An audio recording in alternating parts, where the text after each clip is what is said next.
Hello students, hello and welcome everybody. Very good afternoon to everyone.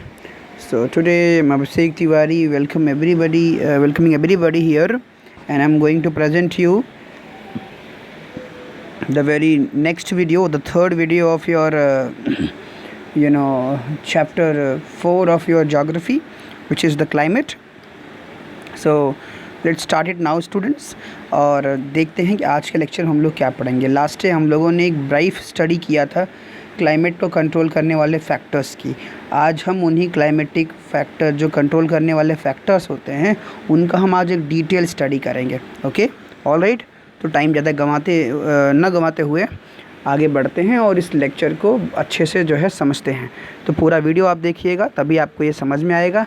पूरे video देखेंगे तो आपको ये चीज़ें क्लियर होंगी, और जो डाउट्स होंगे उनको हम लोग कमेंट बॉक्स में आप कमेंट करेंगे तो मैं आपको उसके आंसर्स भी दे दूँगा, या आप मुझे व्हाट्सएप पे पर्सनली मैसेज करेंगे, जो कि डिस्क्रिप्शन बॉक्स में होता है मेरा नंबर, तो मैं आपको आंसर दे दूँगा। ऑलराइट, चलिए आगे बढ़ते हैं। अब इसमें पहला जो फैक्टर है, फैक्टर्स दैट अफेक्टिंग, पहला क्वेश्चन उठता है कि factor that affecting, okay, affecting India's climate. तो अब इंडिया के क्लाइमेट को अफेक्ट करने वाला पहला फैक्टर जो है वो है लैटिट्यूड। ठीक है, लैटिट्यूड मतलब होता है, आप जानते हैं पूरे अर्थ को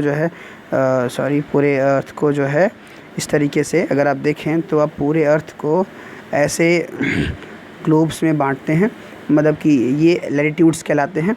सबसे बड़ा 0 डिग्री होता है, उसके ऊपर लैटिट्यूड्स होते हैं। ठीक है, फिर उसके ऊपर भी होते हैं, उसके ऊपर भी होता है, ऐसे होता है, फिर ऐसे साउथ में भी ऐसे ही होते हैं उसके। ठीक है, तो ग्लोब को 2 पार्ट्स में, 2 हाफ्स में डिवाइड कर सकते हैं, और दोनों हाफ्स में जो है इक्वल नंबर ऑफ़ लैटिट्यूड्स होती हैं। Total number of latitudes are 90। Okay, तो जो लैटिट्यूड होता है स्टूडेंट, ट्रॉपिक ऑफ कैंसर जैसे हो गया, passes through the middle of the country, okay, from run of Kutch. अभी हम इसको भारत के पर्सपेक्टिव में पढ़ रहे हैं, भारत के संदर्भ में पढ़ रहे हैं। तो आप देखते हैं कि लैटिट्यूड जो हमारा ट्रॉपिक ऑफ कैंसर है वो इंडिया के लगभग बीच से गुजरता है। ऑलमोस्ट 8 स्टेट हैं, 8 राज्य हैं जिनके बीच से वो होके गुजरता है। ठीक है, एक तरफ से किनारे से अगर ले तो गुजरात से लेकर के पूरा मिज़ोरम तक। ठीक है, तो इस तरह से आप इसको आगे देखिए तो रन ऑफ कच्छ जो है से होके गुजरता है, and west to Mizoram in the east, and almost half of the country, लगभग देश को 2 हाफ्स में बांट देता है। अगर आप इसको कंट्री मान लीजिए तो कंट्री को लगभग आधे से बांट देता है। तो जो देश का नीचे वाला हिस्सा होता है वो ट्रॉपिकल होता है, और देश के ऊपर उस ट्रॉपिक ऑफ कैंसर के ऊपर का हिस्सा सब ट्रॉपिकल हो जाता है, सब ट्रॉपिकल कहलाता है। ठीक है, सब ट्रॉपिकल, ये ट्रॉपिकल कहलाता है। ठीक है, मतलब कि ट्रॉपिक ऑफ कैंसर के साउथ में जो प्लेस है पूरा साउथ इंडिया तक, वो जो है ट्रॉपिकल होता है, और जो उसके ऊपर होता है उसको सब ट्रॉपिकल एरिया कहते हैं। ट्रॉपिकल में वेदर चेंजेस तो होते हैं, क्लाइमेटिक चेंजेस बहुत रेयर में होते हैं, और जो सब ट्रॉपिकल एरिया है वहाँ पे वेदर और क्लाइमेटिक दोनों चेंजेस खूब बड़े पैमाने पे होते हैं। ठीक है, तो ये बदलाव आपको देखने को मिलता है, केवल लैटिट्यूड से आपको क्लाइमेट में इतना डिफरेंस देखने को मिला। So India's climate has characteristics of tropical as well as सब ट्रॉपिकल क्लाइमेट। तो यहाँ पे ट्रॉपिकल और सब ट्रॉपिकल दोनों तरह के क्लाइमेट पाए जाते हैं। ऑलराइट, आगे बढ़ते हैं, दूसरा देखते हैं। अब दूसरा होता है आल्टीट्यूड, जो मैंने कल बताया था, ऊंचाई।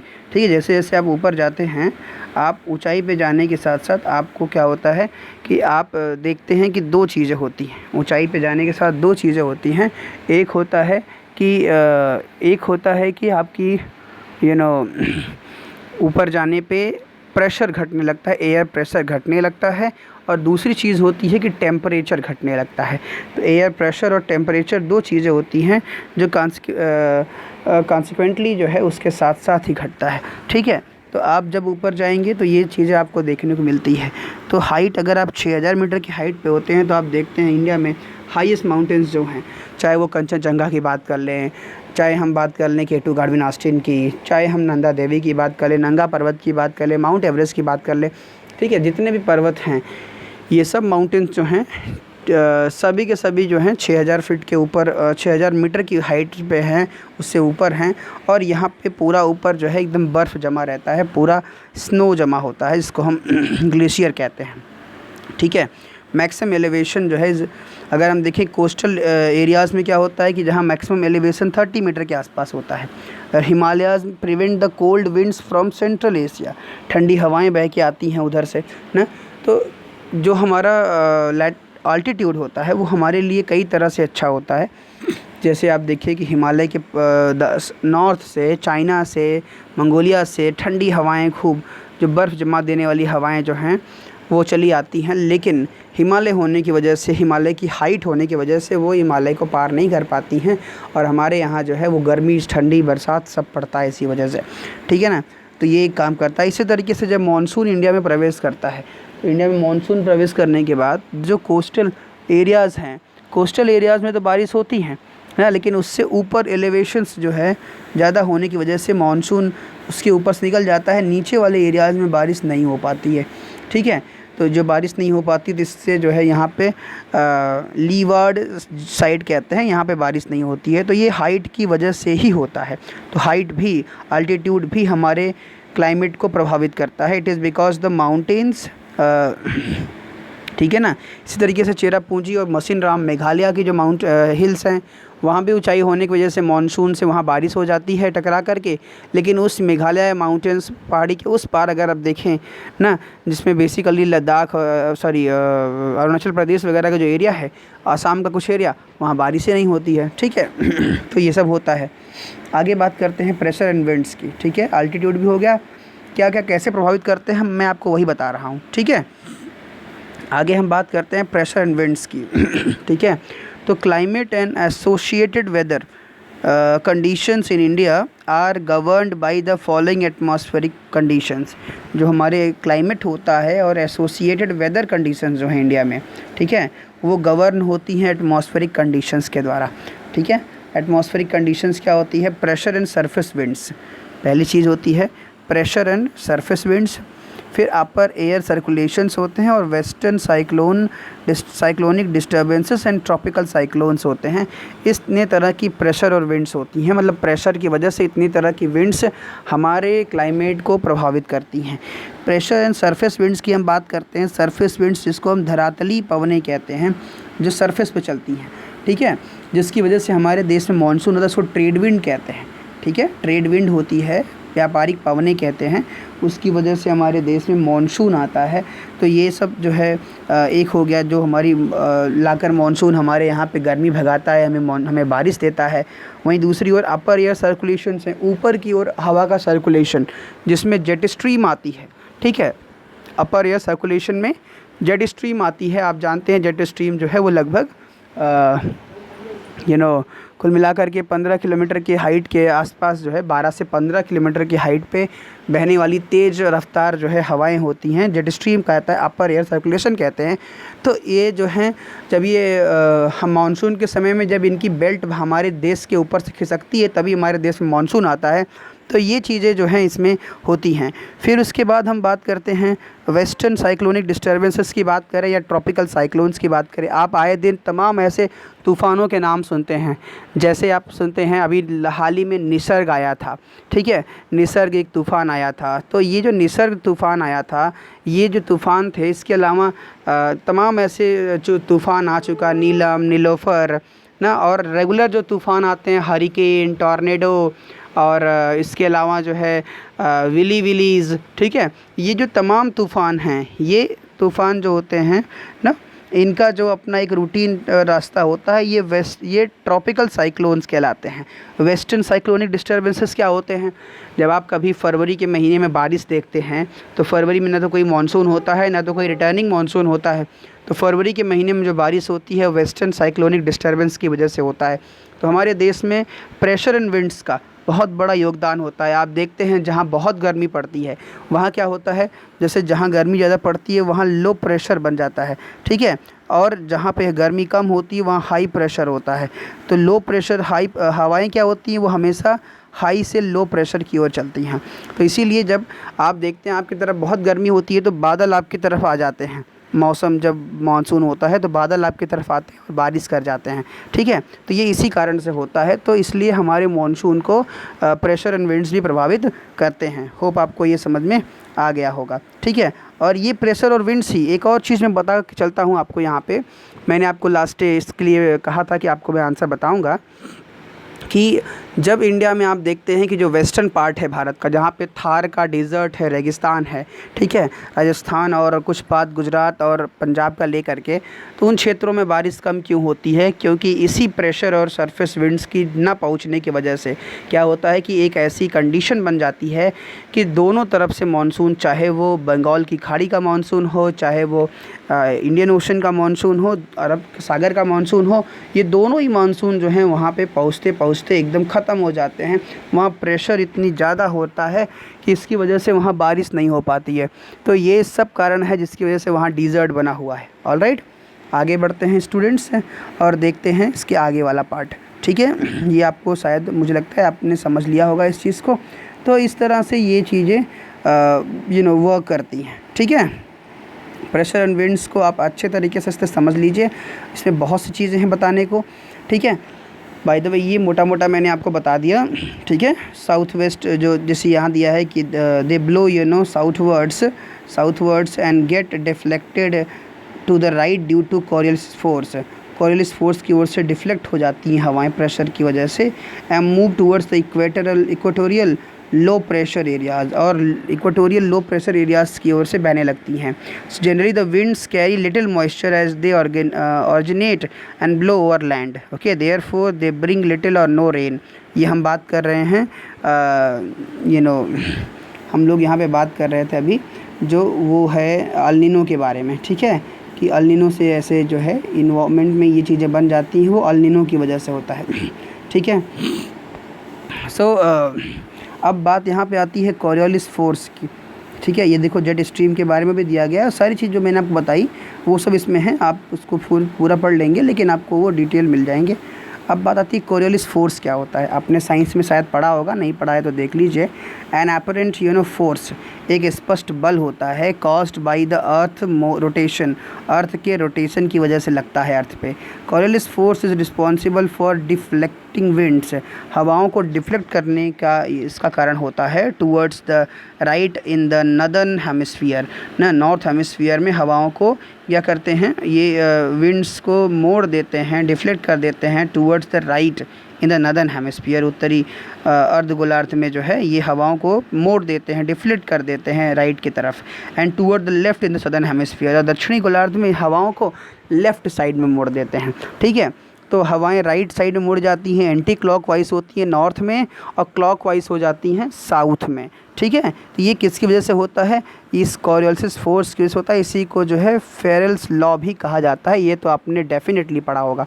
ठीक है, तो फेरेल्स लॉ की वजह से चीज़ें होती है। आगे बढ़ते हैं। The pressure and wind conditions. Okay, pressure and wind conditions over India are unique during winter के समय there is a high pressure area, north में हिमालय के नॉर्थ में हाई प्रेशर एरिया बन जाता है, कोल्ड ड्राई विंड्स चलने लगती हैं। ठीक है, और पूरा रीजन जो है वो लो एयर प्रेशर में तब्दील हो जाता है, बदल जाता है। ठीक है, over the ocean of the south. ठीक है, तक इन समर में क्या होता है, लो प्रेशर एरिया जो होता है वो डेवलप होता है, इंटीरियर एरियाज़ में डेवलप हो जाता है एशिया के, और इसके साथ साथ नॉर्थ वेस्टर्न इंडिया में भी। सो इससे क्या होता है, this causes a complete reversal of the direction of winds, हवाओं के डायरेक्शन में एक कंप्लीट रिवर्सल होता है और हवाएं ऐसे बहने लगती हैं। ठीक है, हवाएं जो हैं इस तरह से बहने लगती हैं, और इस बहने की वजह से जो है इंडिया में मानसून आता है, बारिश होती है। ठीक है, इंडियन सब कॉन्टिनेंट में।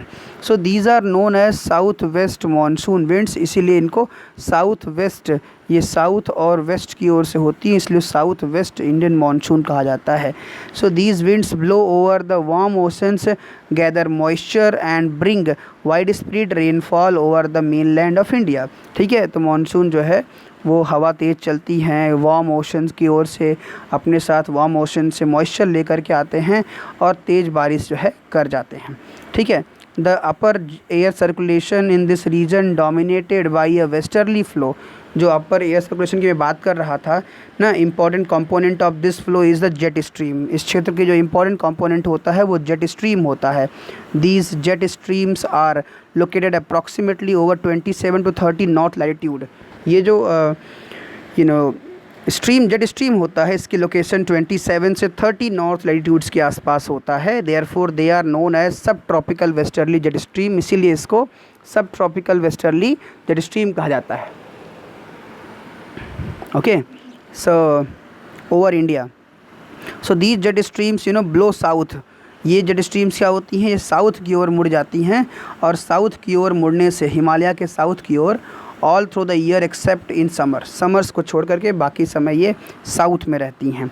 तो westerly cyclonic disturbances experienced in the north and north western part of the country, जो मैं बता रहा था। तो उधर आप मिडिल एशिया की बात करें तो वहाँ से वेस्टर्न साइक्लोनिक डिस्टर्बेंस मेडिटेरियन सी से शुरू होता है और फिर ईरान, पाकिस्तान, अफ़गानिस्तान क्रॉस करते हुए भारत तक पहुँच जाता है, और भारत के कई हिस्सों में कई तरह की बारिश करता है, जो फरवरी और मार्च में होता है। ठीक है, तो ये जो स्ट्रीम्स की जो Himalaya with the apparent movement of the sun, ठीक है, तो ये इस तरह से जो है वेस्टर्ली जो फ्लो होता है। And easterly jet stream called the subtropical easterly jet stream blows over peninsular area. इसके अलावा एक ईस्टर्ली जेट स्ट्रीम होता है जो कि भारत के साउथ वाले हिस्से में बहता है, approximately over 14 north during the summer month. ठीक है, समर मंथ में ये नॉर्थ की तरफ रहता है, और एक जो है वो हिमालय के साउथ की तरफ होता है। तो ये दोनों के सरकने की वजह से ही इंडिया में मानसून आता है, उसको मैं अभी भी आपको डिटेल में बताऊंगा। पहले आप ये जान लीजिए कि ये जेट स्ट्रीम क्या होती है। ठीक है, ये शॉर्ट कमेंट्स आप सबके लिखेंगे। So jet stream these are narrow belt of high altitude. ये क्या होते हैं, नैरो बेल्ट, पतले सकरे बेल्ट होते हैं ऊंचाई पे बहने वाली हवाओं की, जो लगभग 12,000 मीटर की ऊंचाई पे बहते हैं। Westerly winds in the troposphere में वेस्टर्ली विंड्स कहे जाते हैं। इनकी स्पीड 110 किलोमीटर प्रति आवर से लेकर के 184 किलोमीटर प्रति घंटा होती है विंटर्स में ज़्यादा तेज़ होते हैं, समर्स में कम तेज़ होते हैं। Number of separate jet streams have been identified. कई तरह की जेट स्ट्रीम्स अभी तक आइडेंटिफाई हो चुकी हैं। Most constant are the mid latitude and the subtropical jet stream. इसमें सबसे महत्वपूर्ण जो है वो मिड लैटिट्यूड और सब ट्रॉपिकल जेट स्ट्रीम ही सबसे महत्वपूर्ण होते हैं। ठीक है, तो स्टूडेंट्स ये हो गया जेट स्ट्रीम्स के बारे में। अब इसके बाद लास्ट टॉपिक जो इसमें अभी बताना है वो था वेस्टर्न साइक्लोनिक डिस्टर्बेंसेस। ये क्या होते हैं, तो जो वेस्टर्न साइक्लोनिक डिस्टर्बेंस होते हैं ये वेदर फेनोमेनाज हैं, एक मौसमी घटनाक्रम है। ठीक है, विंटर मंथ में होते हैं, brought in by the westerly flow from the Mediterranean reason. Mediterranean reason से चलने वाली पछुआ हवाओं की वजह से, पछुआ मतलब वेस्टर्ली विंड्स कहते हैं, पछुआ हवाओं की वजह से ये हवाएं अपने साथ पानी लेकर के आती हैं। They usually influence the weather of north and north western region of India. ये भारत के उत्तर और उत्तर पूर्व के क्षेत्र में प्रभावित करते हैं। ठीक है, and tropical cyclones occur during the monsoon दौरान जो है ट्रॉपिकल साइक्लोन्स आ जाते हैं, और इसके साथ साथ अक्टूबर नवंबर में भी। And a part of the easterly flow, अक्टूबर नवंबर में इसकी शुरुआत होती है और ये भारत में पहुँचते पहुँचते जनवरी और फरवरी लगा देते हैं। ठीक है, so these disturbances affect the coastal region of the country. ये देश के कोस्टल रीजन्स को बहुत प्रभावित करते हैं। And have you heard about the disasters caused by them on Odisha and Andhra Pradesh coast. जो उड़ीसा और आंध्र प्रदेश के कोस्ट पे जो है तमाम साइक्लोन्स आए जो है बेमौसम के, वो इन्हीं वेस्टर्ली साइक्लोनिक डिस्टर्बेंसेस की वजह से ही होते हैं। तो स्टूडेंट्स, प्रेशर एंड विंड से जुड़े हुए सारे डिटेल्स को हम लोगों ने स्टडी कर लिया, और ये कंप्लीट पैकेज मैंने आपको दे दिया कि कौन कौन से फैक्टर्स हैं जो अफेक्ट करते हैं इंडिया के क्लाइमेट को। ठीक है, तो उसमें सबसे इम्पोर्टेंट जो फैक्टर्स हैं जो आपको जान के रखना है इंडिया के पर्सपेक्टिव में, वो आपको लैटिट्यूड जान के रखना है। ठीक है, आल्टीट्यूड जान के रखना है, प्रेशर एंड विंड्स, यही तीन बहुत इंपॉर्टेंट है, तीन यही आपको जान के रखना है। ऑलराइट, तो ये आप जानते रहिए। ठीक है, so this is what all about for today's lecture. अगले लेक्चर में फिर से मिलेंगे और कुछ नई इन्फॉर्मेशन आपसे शेयर करेंगे। आपको ये वीडियो कैसा लगा मुझे ज़रूर बताएं कमेंट करके, और इसको लाइक, कमेंट और शेयर करना ना भूलें। सब्सक्राइब कर लीजिए अगर आपने नहीं किया है तो, और बेल आइकन प्रेस कर दीजिए। Thank you, have a good day.